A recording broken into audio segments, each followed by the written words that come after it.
Hey everybody, it's Friday, January 8, 2009. Thanks for stopping by. George Orwell was a truly remarkable man, truly a genius. He really predicted our modern world.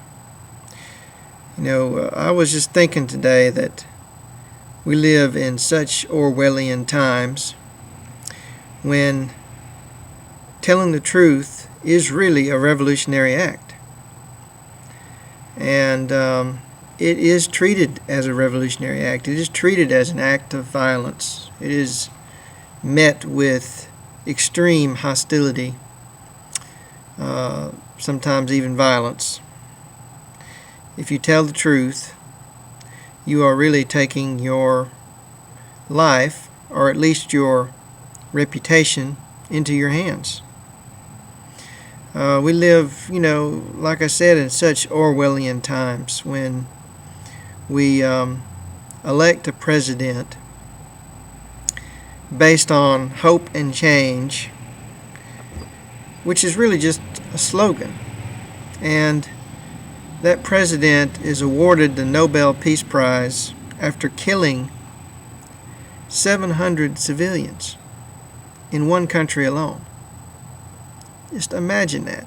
Imagine if you, just an ordinary people off the street, imagine if you killed 700 people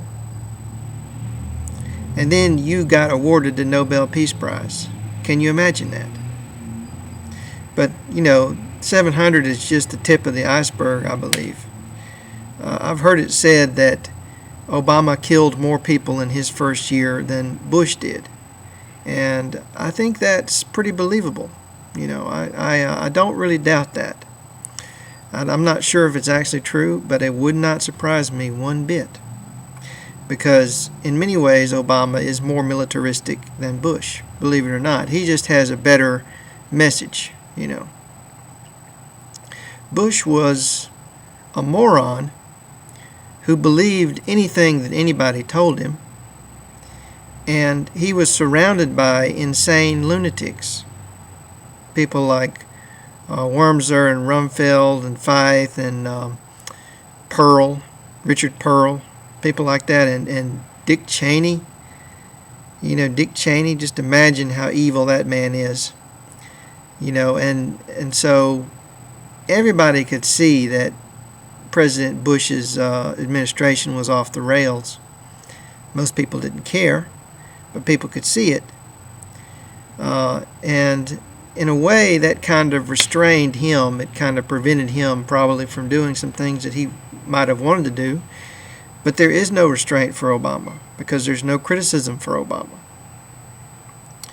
other than the fact that he's black. The people on the right who are criticizing Obama don't count because they're just racists. It doesn't matter what they say.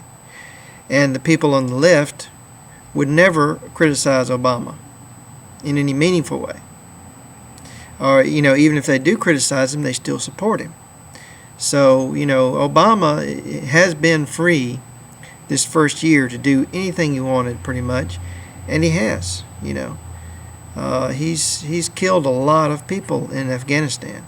And, telling how many other people in other places that we don't even know about. He's in charge of a worldwide military empire, and he got the Nobel Peace Prize. How Orwellian is that? And just think about the fact that every army in the world is called defensive, but most of them aren't. We joined the army to defend America in Vietnam, or we joined the army to defend America in Iraq, or to defend America in Afghanistan. But when people in Afghanistan try to defend Afghanistan, they're insurgents. That means they, came from somewhere else, how Orwellian is that? And we just accept it, We just, we don't think about it. We just accept it. I was thinking about this today because I've been talking to Zionists, and it just occurred to me today that, most of their arguments revolve around the idea that Arabs hate them. Not all, but a lot of their arguments, if you actually engage them in debate and you start, dispelling these myths that they cling to, in the end, it boils down to, the Arabs hate us, so they're bad people. So that means we get to do whatever we want to kill them, to keep them in their place, so that they don't get equal rights. Arabs cannot have equal rights because Arabs are anti-Semitic. Now just think about that for a second, okay? What really occurred to me when I was hearing these arguments was that I'm being told that, it's okay to steal land, it's okay to murder, it's okay to ethnically cleanse, to slaughter, to massacre. But if you get mad about that, if you get angry, that's unacceptable. You can't do that. I'm being told on a daily basis that Arabs are thought criminals. They think something bad about Jews, or about the West, or about Americans, and so therefore they must be killed. And this is an open argument for the world of 1984, an open, naked argument for bringing about that type of world where people can be killed because they thought the wrong thing. How Orwellian is that? That is the very definition of Orwellian. And just like Martin Luther King said that injustice anywhere is a threat to justice everywhere. Suddenly, the injustice of Israel has become the injustice of America. And maybe the reason why they're so unjust is because we support them. And maybe the reason why we're so unjust is because we saw them doing it and getting away with it. I don't know. But I do know that Israel tortures people and has for decades. And now we openly torture people too. And it's spreading. Now other countries in the world are saying, well, they torture people, now we can do it. And just the other day, there was a video on YouTube where they had a clip from Fox News, and a guy came on and was openly advocating racial and religious discrimination. He was openly advocating racial profiling. And it got to the point, the hostess, she didn't really say the things she should have said. She said, "Oh my gosh, we can't do that, can we? That's terrible. We can't do that, can we?"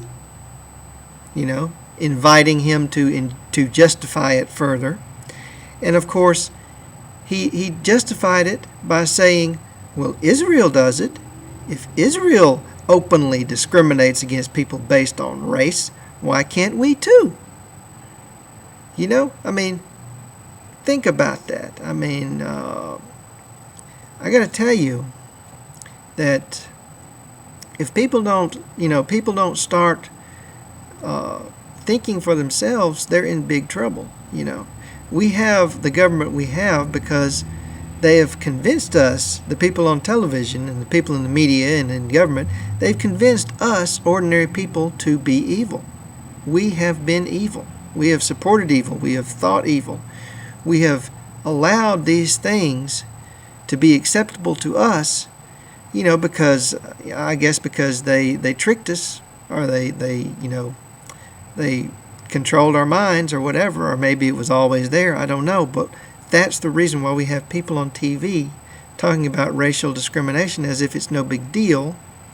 And if we don't turn off Fox News, America is going to be dead very quickly. Thanks for watching.